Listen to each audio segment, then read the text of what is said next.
નમસ્કાર, આપ જોઈ રહ્યા છો નેશન પ્લસ ન્યૂઝ. હું છું આપની સાથે હેતલ ભગત. ડેસર અને સાવલી તાલુકાની 250 જેટલી પ્રાથમિક શાળાઓના 35,000 જેટલા બાળકો મધ્યાહન ભોજનમાં સડેલી ચણાની દાળ આરોગી રહ્યા છે. સાવલી અને ડેસરની 250 જેટલી શાળાઓમાં અભ્યાસ કરતા 35,000 બાળકોના સ્વાસ્થ્ય સાથે ચેડા થઈ રહ્યા છે. મધ્યાહન ભોજન યોજનામાં છેલ્લા 3-4 મહિનાથી તુવેરની દાળનો જથ્થો આપવામાં આવતો નથી. તેની જગ્યાએ ચણાની દાળ આપવામાં આવે છે. ચણાની દાળ ડંખવાળી સડેલી જીવાત પડી ગયેલી અપાઈ રહી છે. ગામડાના બાળકોના આરોગ્ય સાથે ચેડા થઈ રહ્યા છે.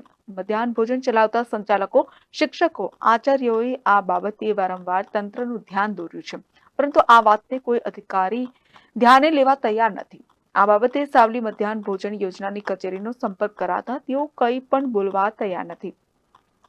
પરંતુ તુવેરની દાળની જગ્યાએ ચણાની દાળ ફાળવાય છે તે વાતને સમર્થન આપ્યું હતું. ચણાની દાળ તે પણ સડેલી જીવાતવાળી ગામડાની પ્રાથમિક શાળાઓમાં પધરાવાઈ રહી છે તે અહેવાલ જાણતા રિયાલિટી ચેક કરવા માટે ડેસર તાલુકાની પીપળિયા, જૂના સિહોર, નવા સિહોરા, પ્રતાપપુરા સહિતની પ્રાથમિક શાળાઓની મુલાકાત લેવા ચોંકાવનારી વિગતો સપાટી ઉપર આવી હતી. અહીં ખરેખર ચણાની દાળ સડેલી હોવાનું જોવા મળ્યું હતું. કેટલાક સંચાલકોએ જણાવ્યું હતું કે સાફસૂફ કરીને ચણાની સડેલી જ દાળ બનાવીને બાળકોને ખવડાવીએ છીએ. આવું કેટલા અંશે વ્યાજબી કહેવાય? કેટલીક પ્રાથમિક શાળાઓના આચાર્યો આ બાબતે બિલકુલ બોલવા તૈયાર નથી, કારણ કે તેઓના મોઢે શિસ્તનું ખંભાતી તાળું તંત્રએ અગાઉથી જ મારી દીધું છે. જે હોય તે ચલાવી લેવાનું.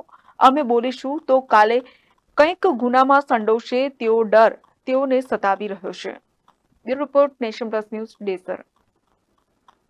સમાચારોના સતત અપડેટ માટે નેશન પ્લસ ન્યૂઝના યુટ્યુબ ચેનલને સબસ્ક્રાઇબ કરો, બેલ આઇકન દબાવો અને ફોલો કરો ઇન્સ્ટાગ્રામ, ફેસબુક અને ટ્વિટર પર.